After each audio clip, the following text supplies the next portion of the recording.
Our class.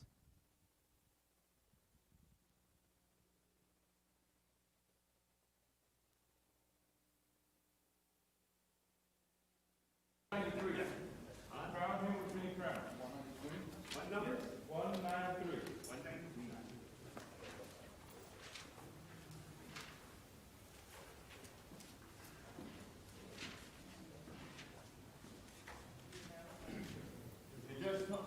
Just coming in, song number 193.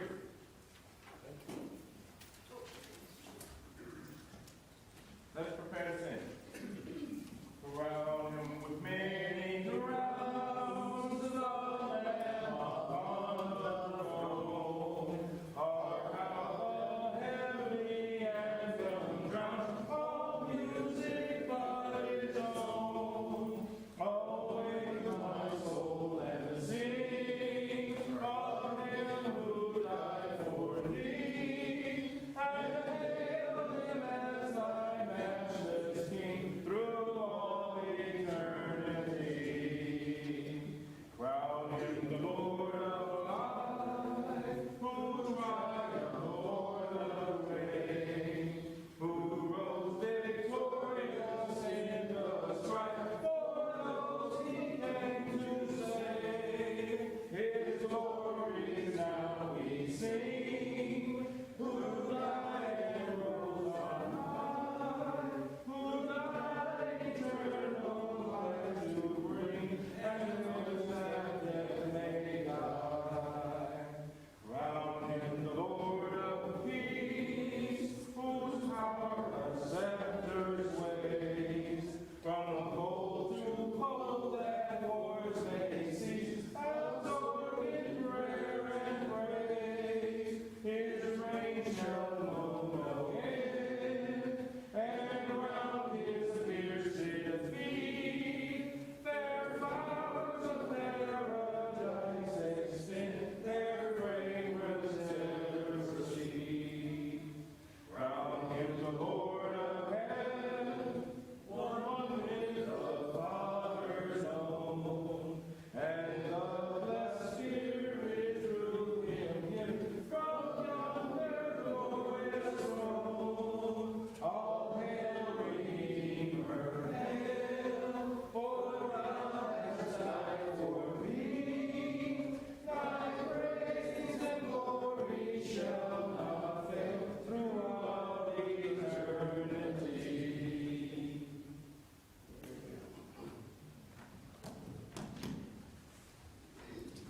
All right, we are back in Revelation. We are just past the halfway point of our study, and so we're going to be a couple more weeks after this, and we will be through the book and into the Gospel of John, which sounds a lot easier. But we will dig in together to chapters 11 through 14. If you want to go ahead and turn over there, get the stream pulled up on my phone.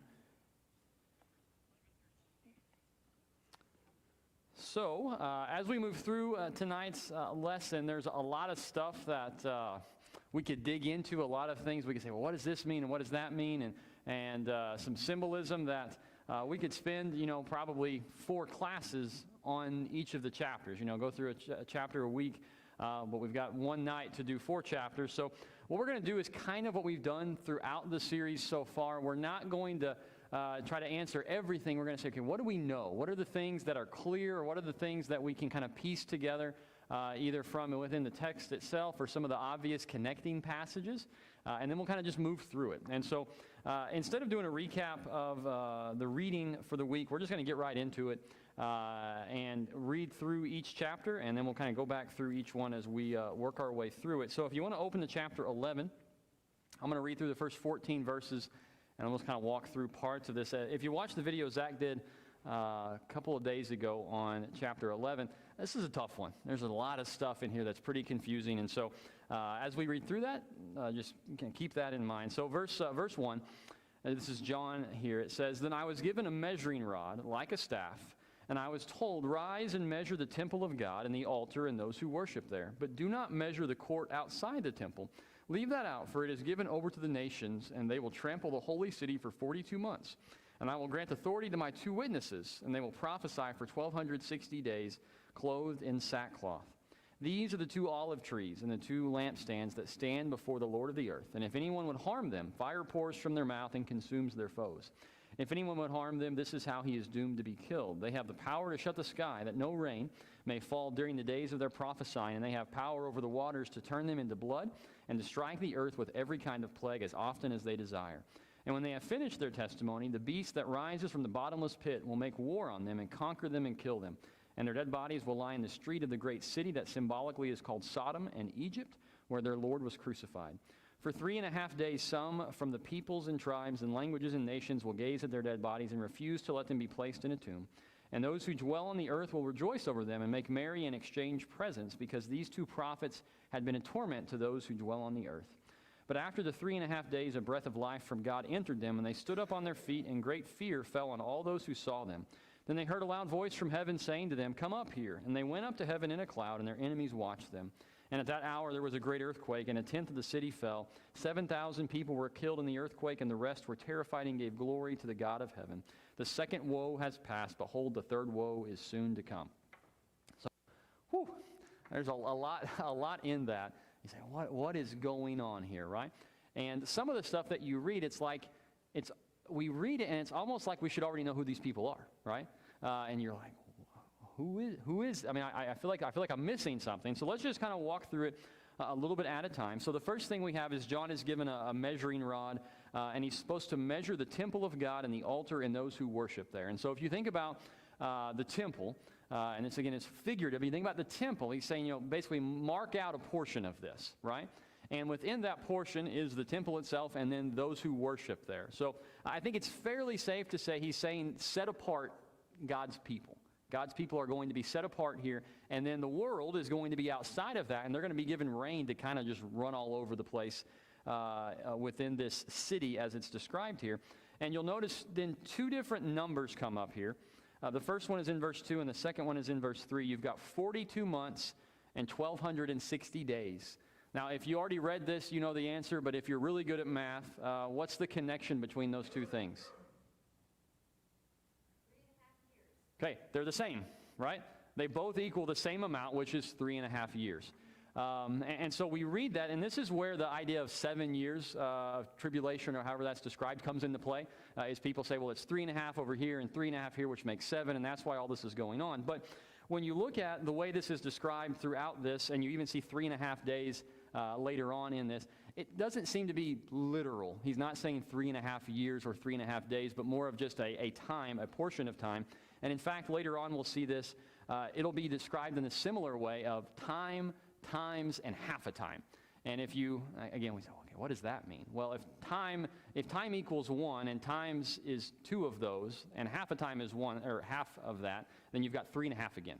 So 3.5 seems to be this number that's used over and over and over again to signify something is happening. In this particular instance, they're going to basically destroy or attack this city for 42 months.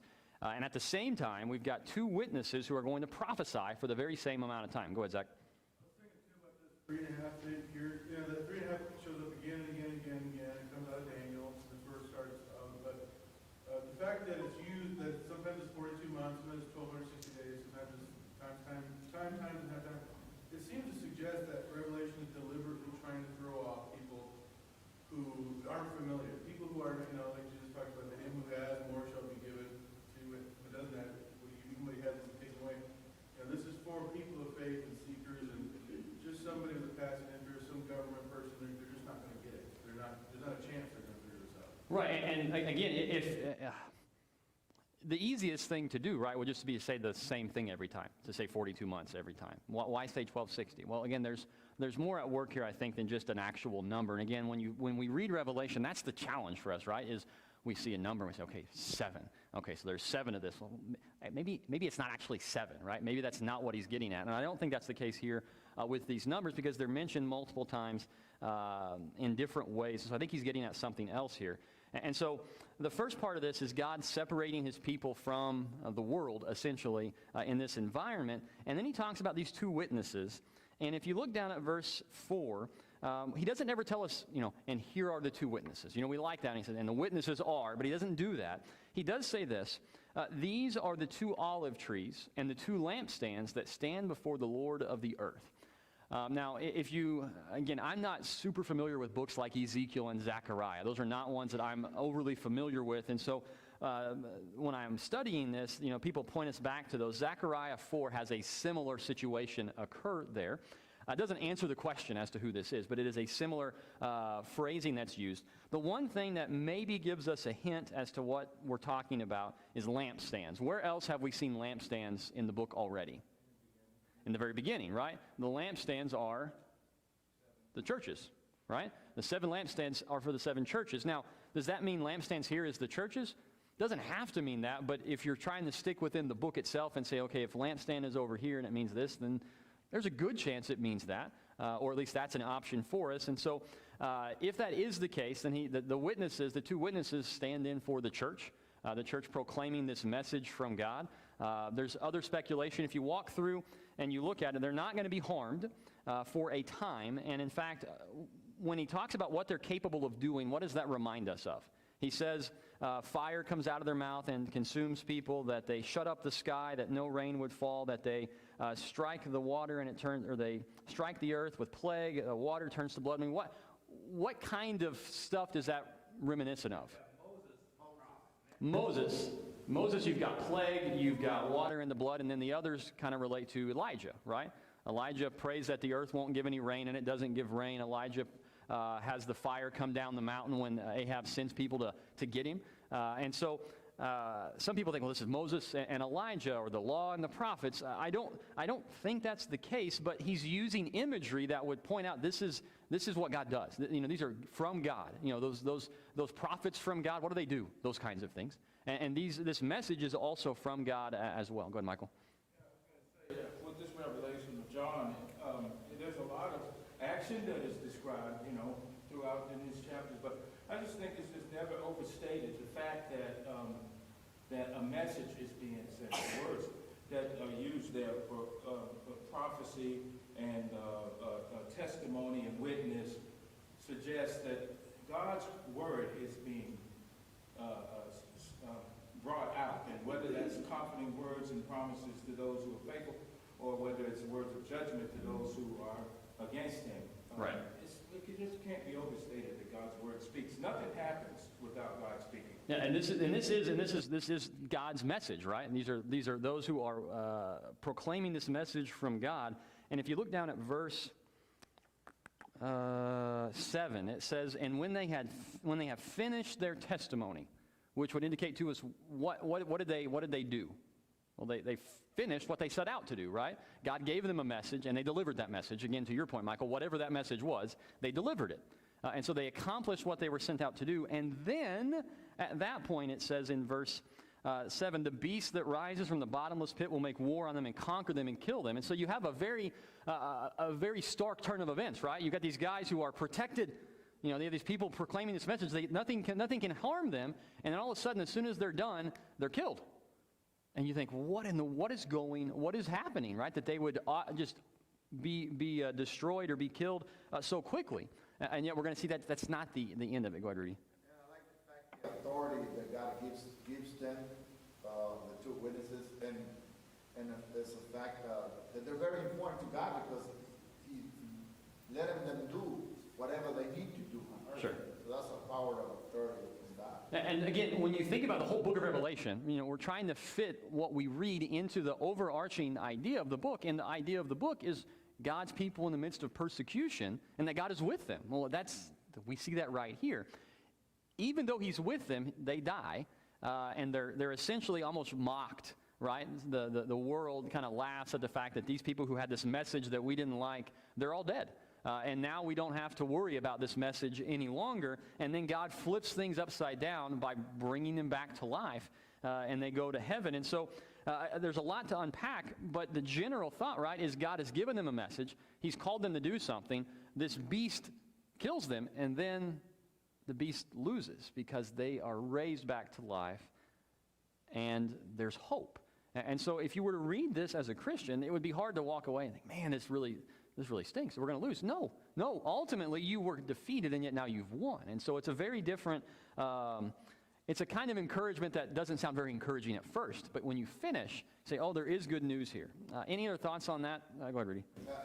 It's given us an idea, like what happened with Jesus. You know how they all saw him die, and in 3 days he was resurrected. I mean, that's exactly what's kind of like what's happening here. He's kind of showing the world, that they died, so the people were like, whoa, they have no powers, they were nothing. And then they come raised to life, and it even says there that they were stunned. They were like, whoa.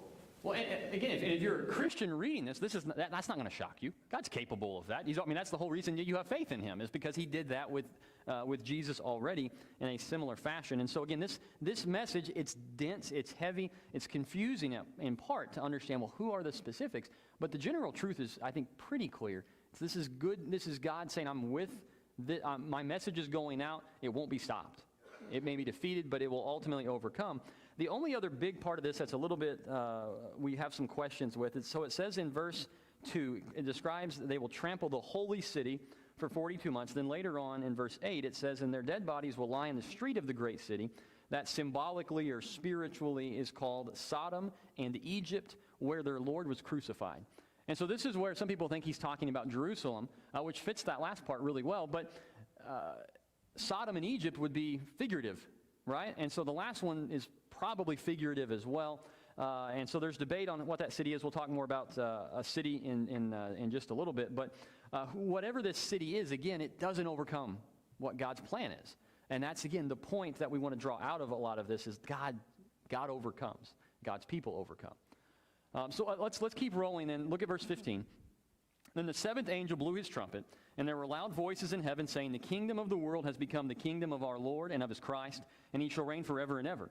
And the 24 elders who sit on their thrones before God fell on their faces and worshipped God, saying, we give thanks to you, Lord God Almighty, who was and who is and who was, for you have taken your great power and begun to reign. The nations raged, but your wrath came, and the time for the dead to be judged, and for rewarding your servants, the prophets and saints, and those who fear your name, both great, small and great, and for destroying the destroyers of the earth. Then God's temple in heaven was opened, and the ark of his covenant was seen within his temple, and there were flashes of lightning, rumblings, peals of thunder, an earthquake, and heavy hail.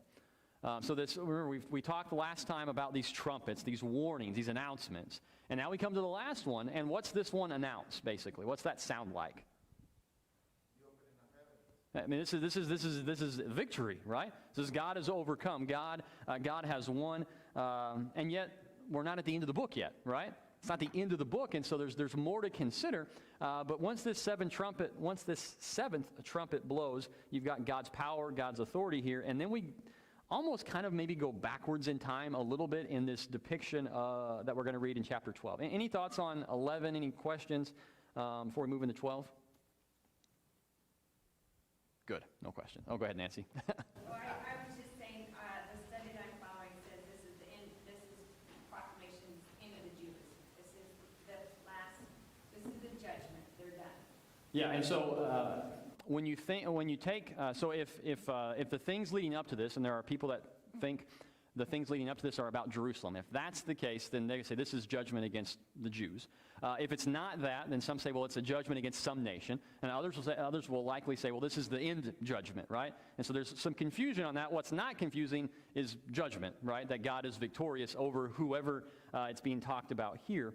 If we lead into chapter 12, then it says this, and a great sign appeared in heaven, a woman clothed with the sun, with the moon under her feet, and on her head a crown of 12 stars. She was pregnant and was crying out in birth pains and the agony of giving birth. And another sign appeared in heaven. Behold, a great red dragon with 7 heads and 10 horns, and on his heads 7 diadems. His tail swept down a third of the stars of heaven and cast them to the earth. And the dragon stood before the woman who was about to give birth, so that when she bore her child, he might devour it. She gave birth to a male child, one who is to rule all the nations with a rod of iron. But her child was caught up to God and to his throne. And the woman fled into the wilderness, where she has a place prepared by God, in which she is to be nourished for 1,260 days. Now war arose in heaven, Michael and his angels fighting against the dragon, and the dragon and his angels fought back. But he was defeated, and there was no longer any place for them in heaven. And the great dragon was thrown down, that ancient serpent who is called the devil and Satan, the deceiver of the whole world. He was thrown down to the earth, and his angels were thrown down with him. And I heard a loud voice in heaven saying, Now the salvation and the power and the kingdom of our God and the authority of his Christ have come, for the accuser of our brothers has been thrown down, who accuses them day and night before our God. And they have conquered him by the blood of the Lamb and by the word of their testimony, for they love not their lives even unto death. Therefore rejoice, O heavens, and you who dwell in them. But woe to you, O earth and sea, for the devil has come down to you in great wrath, because he knows that his time is short. So we'll finish it out, but this is one of those things where, like, all kinds of stuff to consider, right? Let's just, what do we know? Without digging in too deep, what are the things that we know just based on what the text tells us? Do we have any clear picture of who is who here? One of them is obvious, right? Because he says, well, this is the devil, right? The dragon is the devil. That one's obvious. And then who's the child? Jesus, right? Notice what's said there. One who is to rule all the nations with a rod of iron, right? I mean, this is similar phrasing used about Jesus. So you've got the devil and you've got Jesus, and then so you think, okay, well, that must be Mary. No, because it doesn't fit with the rest of what is said. But you have this woman who is giving birth, and so the question is, well, who is the woman, right? That's the question we want to know. Let's keep reading, and we'll see maybe a little bit more about who she is. So, and when the dragon saw that he had been thrown down to the earth, he pursued the woman who had given birth to the male child. But the woman was given the 2 wings of the great eagle, so that she might fly from the serpent into the wilderness to the place where she is to be nourished for a time and times and half a time. The serpent poured water like a river out of his mouth after the woman to sweep her away with the flood. But the earth came to the help of the woman, and the earth opened its mouth and swallowed the river that the dragon had poured from his mouth. Then the dragon became furious with the woman and went off to make war on the rest of her offspring, on those who keep the commandments of God and hold to the testimony of Jesus, and he stood on the sand of the sea. So, a lot of stuff going on there, but what might we be able to piece together about who this individual, this woman is, based on the chapter that we have? Be the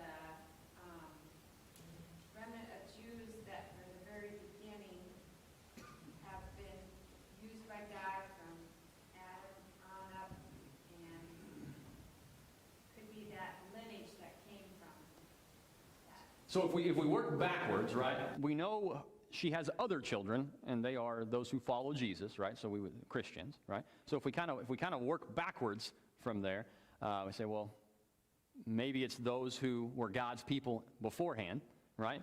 And it's kind of weird imagery for us, but when you think about, okay, the Jews that God was using, Jesus did come through them, right? It's kind of an odd way to think about it, but Jesus did come through the Jews, and then his people became those who came next, right? They continued to be the people of God, but it changed a little bit, right? The situation changed a little bit. And so that's kind of the conclusion I've drawn. Any other thoughts on the woman there before we move into kind of what's happening? Okay, so what does God provide the woman, or in this case, his people? What's it say within the text? She gives birth to Jesus, and then what happens? She's protected all along, the protection. Okay. There's protection there, right? You'll notice again the same phrasing, 1,260 days, and then later on a time, times, and half a time. So you got the same kind of thing going on. God is protecting his people. Again, this is not an unusual thought for the book, but God is watching over protecting his people, and the devil is the enemy of his people, right? And notice the description. He is a dragon. He's red, 7 heads, 10 horns, 7 diadems. I mean, what's the... Again, we shouldn't wait for some like 7-headed dragon to come up out of the earth, okay? So what's he trying to convey to us about Satan? What is the image meant to convey to us about?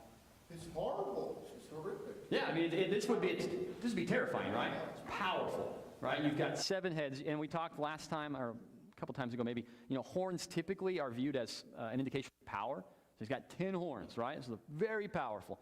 I saw 7 heads. They think maybe, it's intelligence or something. But basically, Satan is this monstrous beast, a dragon who is, by all accounts, right, should overcome this woman and her son, and yet God protects them. God watches over them, and so Satan is essentially stopped from being able to complete what he wants to do. Go ahead, Rudy. I like the fact that, throughout the scriptures, the desert is used quite in a few ways. Sure.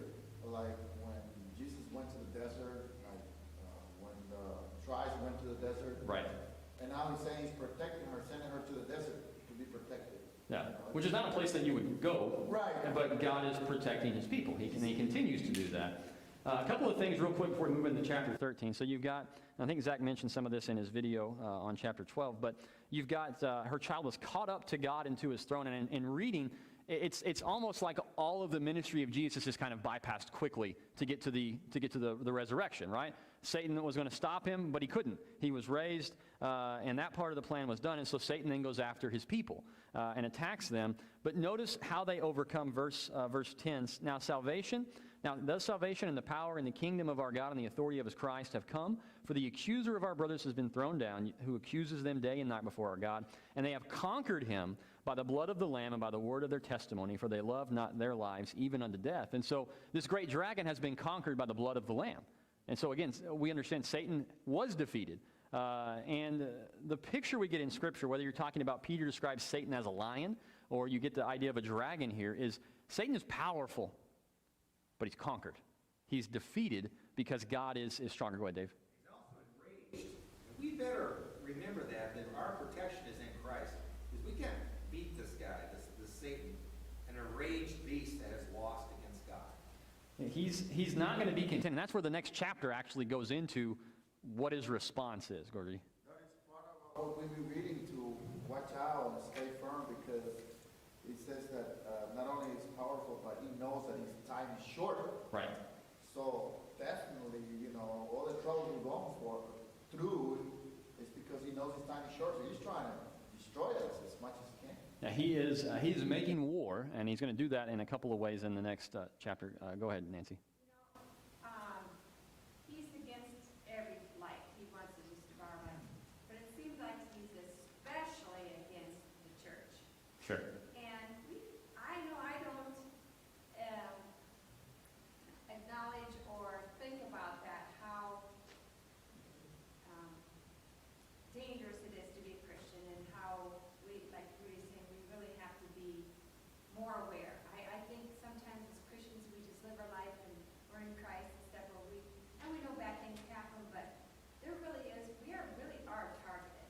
Right, and the point, right, when you read Revelation and you read the rest of Scripture,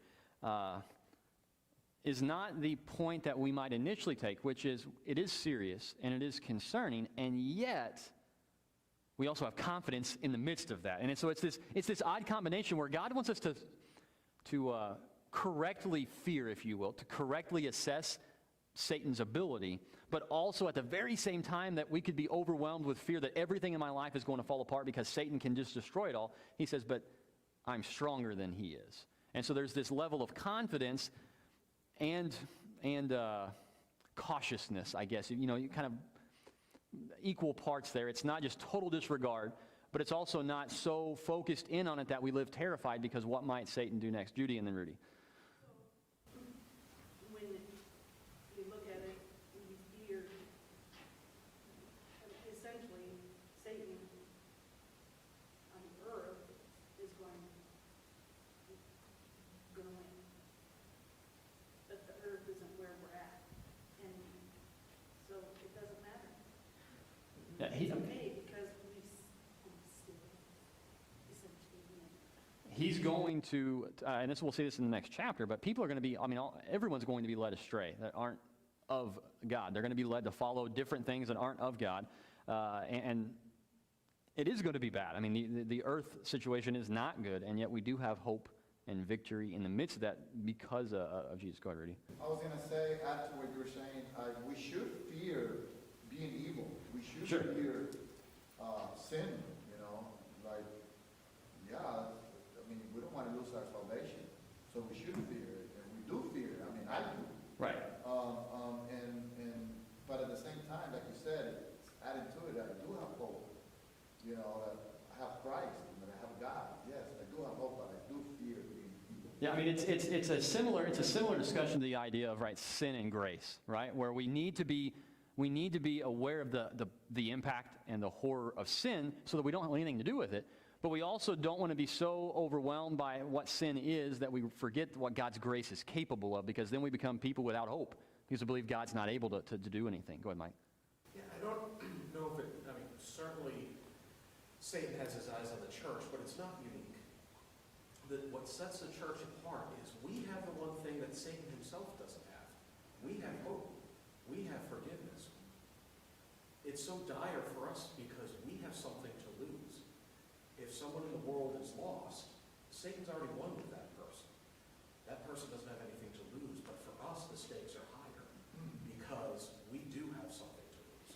Yeah, and when you picture that idea of Satan, it's almost like the idea of, I'm lost and I'm going to try to make as many lost with me, is kind of the mentality there. And so, again, we've kind of touched on this, but it's being aware of and again, for these Christians even, to be aware of what Satan was doing, but also having confidence in that God is greater than this dragon. Which again, you think about what other kind of imagery could you use to equate someone that's powerful and dragon, you don't get much, there's nothing that you might come up with that's that kind of impact.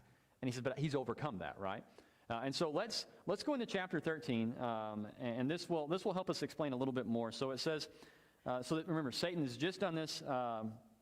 He's attacking God's people, and it says, and I saw a beast rising out of the sea with 10 horns and 7 heads, with 10 diadems on its horns and blasphemous names on its heads. And the beast that I saw was like a leopard. Its feet were like a bear's, and its mouth was like a lion's mouth. And to it the dragon gave his power and his throne and great authority. One of its heads seemed to have a mortal wound, but its mortal wound was healed, and the whole earth marveled as they followed the beast. And they worshipped the dragon, for he had given his authority to the beast. And they worshipped the beast, saying, who is like the beast, and who can fight against it? Verse 5, and the beast was given a mouth uttering haughty and blasphemous words, and it was allowed to exercise authority for 42 months. It opened its mouth to utter blasphemies against God, blaspheming his name and his dwellings, that is, those who dwell in heaven. Also, it was allowed to make war on the saints and to conquer them. And authority was given it over every tribe and people and language and nation. And all who dwell on earth will worship it, everyone whose name has not been written before the foundation of the world in the book of life of the Lamb who was slain. If anyone has an ear, let him hear. If anyone is to be taken captive, to captivity he goes. If anyone is to be slain with the sword must he be slain. Here is a call for the endurance and faith of the saints. So we'll talk about, there's another beast that'll come up in just a second. But this initial beast, what are, again, without trying to figure out who it is, what are the straightforward things that we can understand about this beast? What's he tell us about it? He's got power also to Okay. be evil. There's power, and you'll notice the description is almost identical to the dragon. Now, he's not pictured as a dragon, but what do you have? 7 heads, 10 horns, 10. There's more diadems now in this one, but 10 diadems. But you've got similarities, right? And he's given the authority or the power of the dragon. And so there's obvious connection to whatever we conclude here. Satan is obviously at work within this. Go ahead, Michael. He has an appeal to people, an appeal that's strong enough and influence strong enough in which they worship him. And that's what we find. Yeah. Yeah, again, we understand worship is meant for God, right? And whoever this is, right, people are drawn to it, they're focused in on it, they're worshiping it. And we're told within the passage, right, that, and it was allowed to make war on the saints and to conquer them. And so God, who allows? Well, God does. So God allows this beast to attack his people and to conquer some of them. Go ahead, Chuck. When it says that he appeared to have been wounded but was healed. So, people could look at that and say, oh, we thought God killed him. But that wasn't the case, and he's come back. So, God doesn't have the power that we thought he had, and it can draw people away. And what's interesting about that, and this kind of, what had God done to show that he did have power? Well, something very similar, right? He himself received a mortal wound, was killed, and then came back, and yet people rejected that. But in this particular instance, whatever that was, right, drew people to it.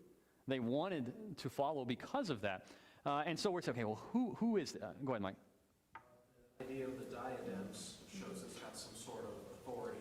Right. Probably earthly authority, and the blasphemous names claiming equality with God. Yeah, again, whoever this is, totally opposed to God, right? Absolutely against God. And so the question we then ask, okay, well who is this, right? Who is this entity? And I think the easiest thing to go back and do is I want you to flip over to Daniel 7, okay? And I'll explain why I think this is a good place to go to and consider this. You say, okay, well, how do we sort out who this is? So when you get to Daniel chapter 7, I think I mentioned this the other day, but if you like the book of Daniel, what you're really saying is you like the first 6 chapters of Daniel, more than likely.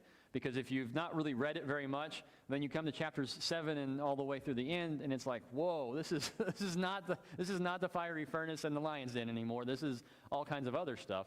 But in chapter 7, Daniel's given this vision, and I want to just read part of it to you.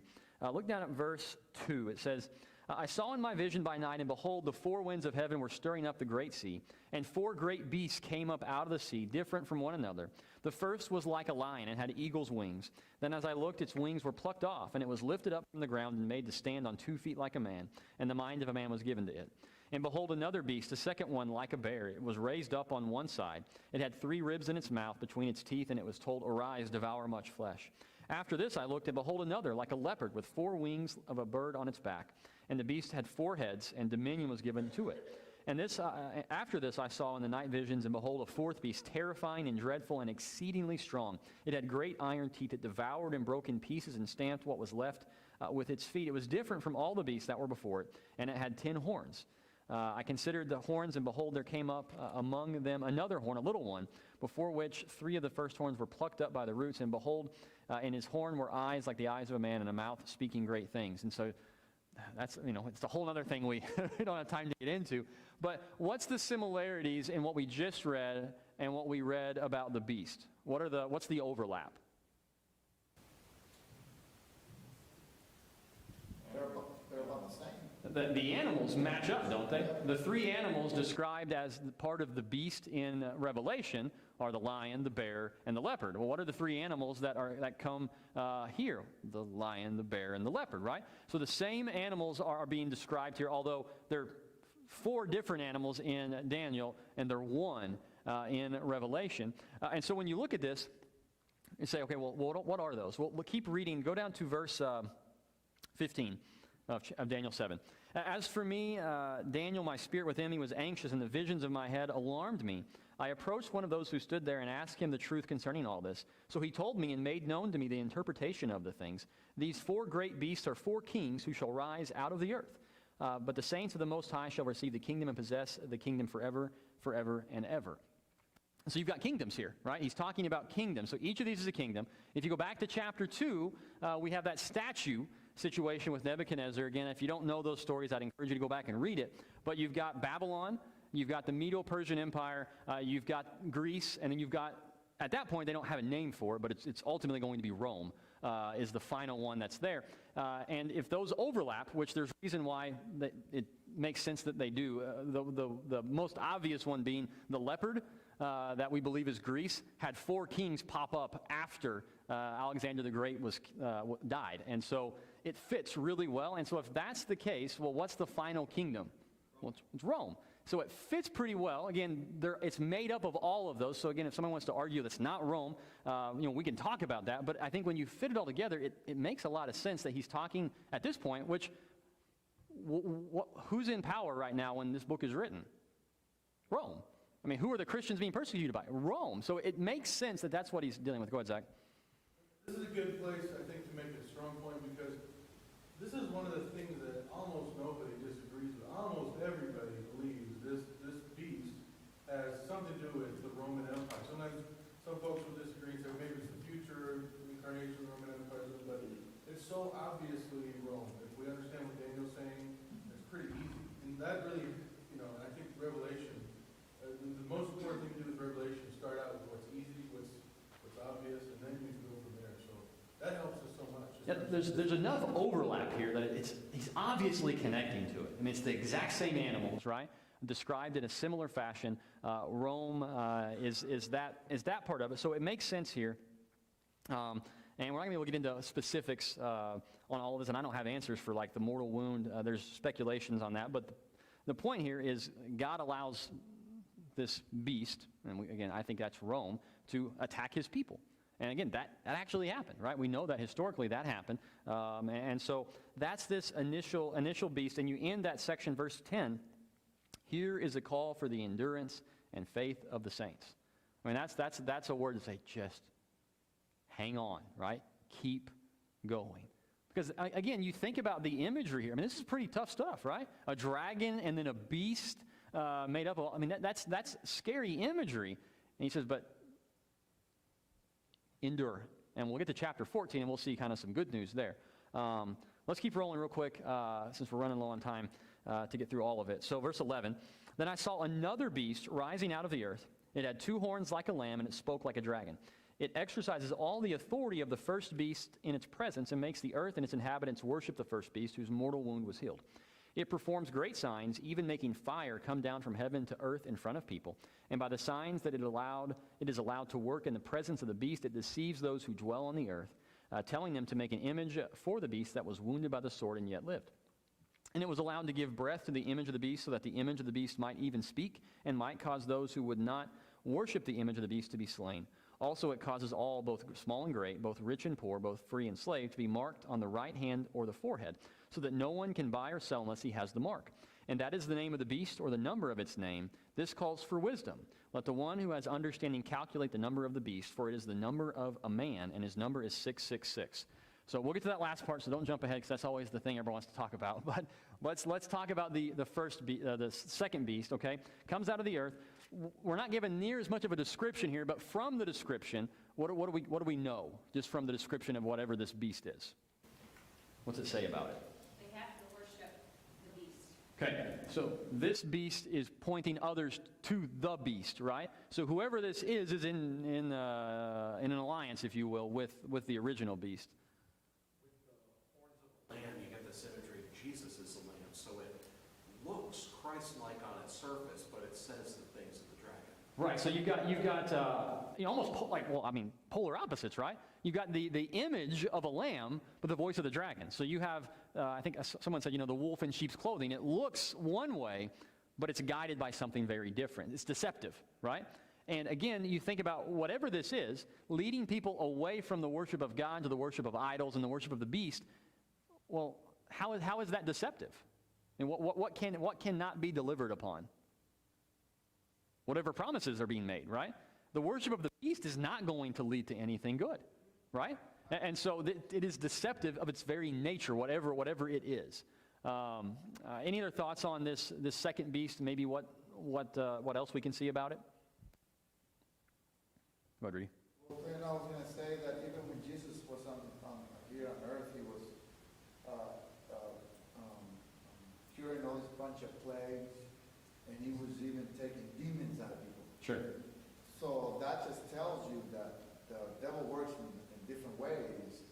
And when he's mentioning, and of course you guys touched over it, when he's mentioning dragons and all that, it is not saying literally a dragon. Right. It's basically saying, all the demonic things that the devils can do, and also all his helpers. And as we remember, we read that he said that he was thrown out of heaven, and all of these demon angels that were with him were thrown out of heaven. So you imagine all the powerful forces were working against. But it is also, as we read, it's talking about how we are giving in to the wrong Christianity, how we're being pulled to the wrong things, and some of us are gonna fall in to false teaching. And it's basically, that's what's going on throughout what we're reading here. And we will tremble, and some of us are just going to go with the bad evil stuff. I mean, these are lies, right? And this is, the world is going to be led astray. And again, to your point, Rudy, I mean, even God's people, right, can be led astray. They follow the things that are wrong. And so this is, whoever this is, we'll talk about that in a second, but whoever this is intent on leading people away from God and toward the beast, which is ultimately toward Satan. Go ahead, Dave. I think that, back in the first century, emperor worship became very strong. In fact, all of the 7 churches in that circle that we started with, every one of them by the end of the first century had a large temple of emperor worshiping, and they also restricted food and stuff like that without the worship of the emperor. So you could tie it very much to Rome. Yeah, and so that's one of the explanations is, well, what is this? And one thought is emperor worship was a thing then, where some of these emperors would basically claim to be God and desire worship as God, and so that's thought maybe that's what's going on here in particular. But whoever this is, right, is pointing people to the beast, pointing people away from God, and then you get to the very end, and you've got that big, the whole speculation on the mark of the beast and the numbers and all of this. So again, before we try to, throw out all the ideas on what that is, what do we know about this? Is there anything similar to the mark of the beast that we've already looked at in the book or that we're going to read in chapter 14? Let's just read it so then you know. Look at verse 1. Then I looked, and behold, on Mount Zion stood the Lamb, and with him 144,000 who had his name and his Father's name written on their foreheads. So you've got, on the one hand, I mean, what do we really have going on? Two different marks. A mark of the Christian and a mark of the Satan. Yeah, you got two teams. I mean, you got two different groups, right? You got those who are marked by God, those who are marked by the devil, those who are marked against God. And so that's, again, you go through the whole of Scripture. I mean, how does God divide the world? It's his people and those who've rejected him. And there's no other grouping there. And so you've got the mark of the beast. Those who have that mark are associated with the beast. Those who don't have that are God's people. And there's a negative, there's a consequence or a benefit depending on which side that you're on. And Dave kind of brings it up there. If you are on Team Beast, then you get all these, you have these privileges, right? But if you're on Jesus' side, well, there's going to be some things revoked, right? You're not going to be able to do this or do that. And whether that's literal, again, we can debate that. But the point is, following Jesus in the kingdom of the beast is going to cost you. It's going to bring negative things into your life. It's going to make life more difficult. Go ahead, Rudy. And I also added to that, it's going to be like, it's easy for us to fall in the wrong way. Because God is clear. If you're not with me, then who are you with? Right. Yeah. Yeah. And so you have to pick, and there's a consequence to that, right? You pick the side of Christ. It's going to bring consequences for you in the world you live in. Go ahead, Judy. It makes me think about back when Brianna and Scott were little. Actually, I think Brianna's very first time going to vacation to Bible camp, they had the parents' night. And one of the skits was row of tables down the middle of the stage, and kids acting out as being on God's side and doing the right thing and being good, and then on the other side they were rebels and wild, and there was this one kid that was on the good side, but he just couldn't willing to go check out the other side, and he thought, you know what, I'm just going to sit on the table, and I'm in the middle. I get the best of both worlds, and that is, you get grabbed and take it. Right. You don't get to play that middle game. Right. Right. You have to pick a side. Now, the last part of this that he throws out there, and this is where a lot of the debate starts to be weighted into, is the number is 666, right? And so that's for a lot of people within broad spectrum Christianity, 666 is the 13. It's the taboo number that if you're buying groceries, which hopefully you don't ever spend $666 on groceries, but if you did, right, you'd be like, I'm going to throw a candy bar on there just because. That's kind of how it can be viewed. And so we say, okay, what does this mean? And if you start looking into it, it's like everything possible. And there are some that make a little more sense, but a lot of them, when you read it, it's like, well, if you change this and you drop that letter and you add it up in this language, and it's like, okay, that's pretty convoluted. Maybe that's true, but it seems a bit much to sort it out. And so even if we don't know, okay, what is the 666? What we do know, right, is, again, there's two sides. God's and Satan's, and those who are Satan's are going to be marked as his. Zach, and then Mike, did you have anything? Okay, go ahead, Zach. Nothing? Okay. All right, so that's the end of this. And so again, you in chapter 13, it's not good yet, right? You've got a dragon, you've got a beast, you've got another beast, you have the mark of the beast. It's very, very negative. And then you get to chapter 14, which we're not going to be able to get through, but it says this. Then I looked, and behold, on Mount Zion stood the Lamb, and with him 144,000 who had his name and his Father's name written on their foreheads. And I heard a voice from heaven, like the roar of many waters and like the sound of loud thunder. The voice I heard was like the sound of harpists playing on their harps, and they were singing a new song before the throne and before the four living creatures and before the elders. No one could learn the song except the 144,000 who had been redeemed from the earth. It is these who have not defiled themselves with women, for they are virgins. It is these who follow the Lamb wherever he goes. These have been redeemed from mankind as firstfruits for God and the Lamb, and in their mouth no lie was found, for they are blameless. And so we've already talked about the 144,000, right? That was back, I think, in chapter 7. We dealt with those people. And so these are God's people, right? So you've got them again, and they're described a little bit differently. And you may say, okay, and one of the, Bruce Green, one of the things he brought up, and I don't know if this is accurate, but it makes some sense. All this stuff has happened, and God had sealed 144,000, and after all this stuff, what number is still left? 144,000. Right? God has done what he said he would do. I mean, those that are his are still protected. He's not lost them to the beast. He's not lost them to the dragon, right? They're still his people. And so you see some of this, and it says they're virgins, and you're like, what in the world where does that come from?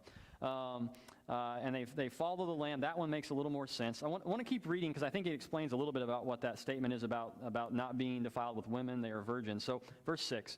Then I saw another angel flying directly overhead with an eternal gospel to proclaim to those who dwell on earth, to every nation and tribe and language and people.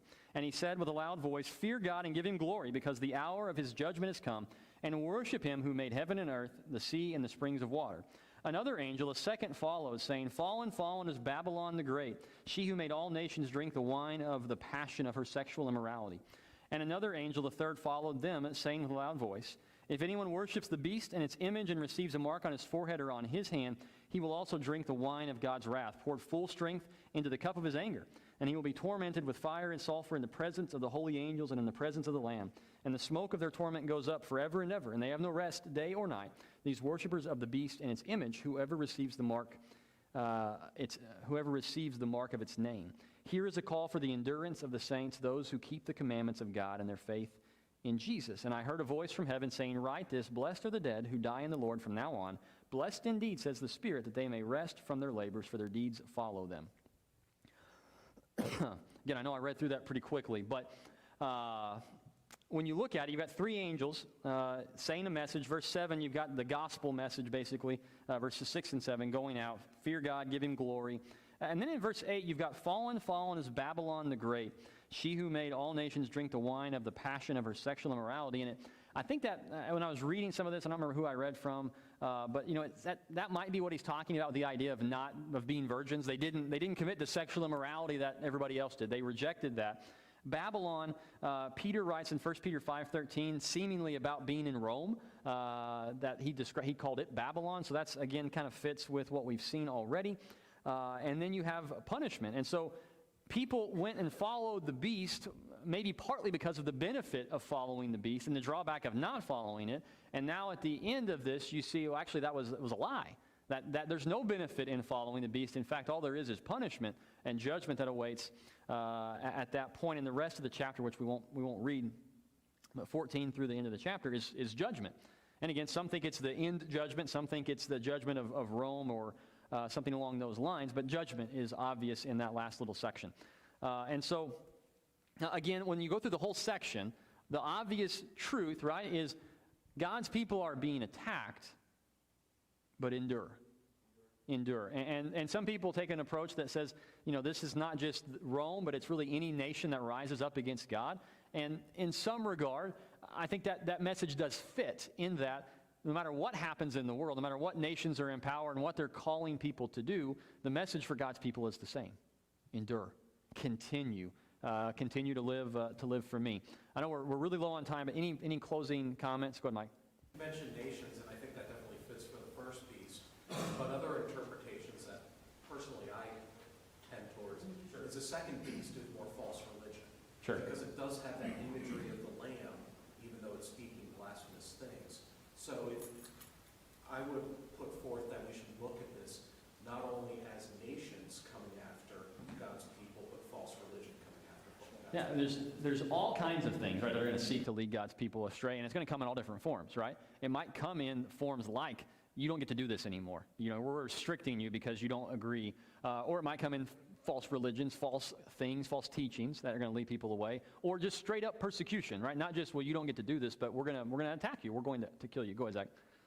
I agree with the idea of the false religion, and the fact that the false religion here is also called a beast, would indicate the power that, in fact, false religions, they have the influence of like nations.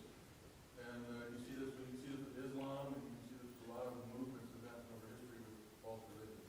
Yeah, they are in fact powerful. Go ahead, Michael. Just one other thing, is it possible for people to worship the devil today? Well, absolutely. And it's not that going to be necessarily manifest in people going into a building necessarily, and there's this ritual experience and everything.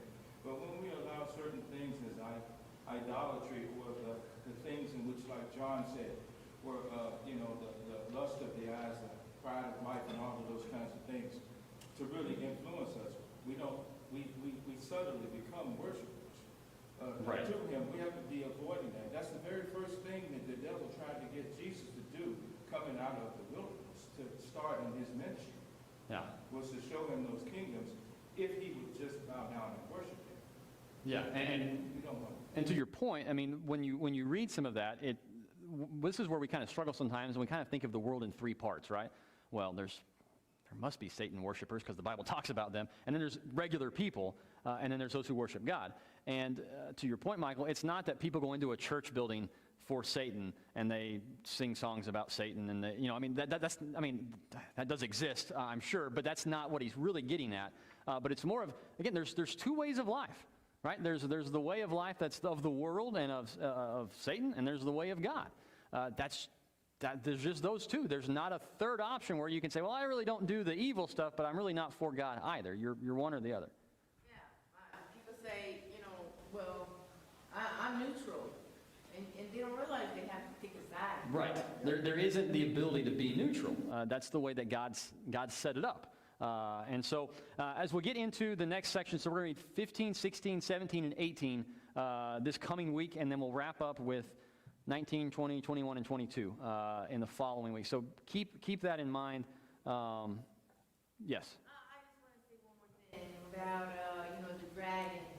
I mean, when I try to explain this fire-breathing, angry dragon to the kids, and they have this cartoon that shows the dragon with these little wings. Oh no, he's friendly.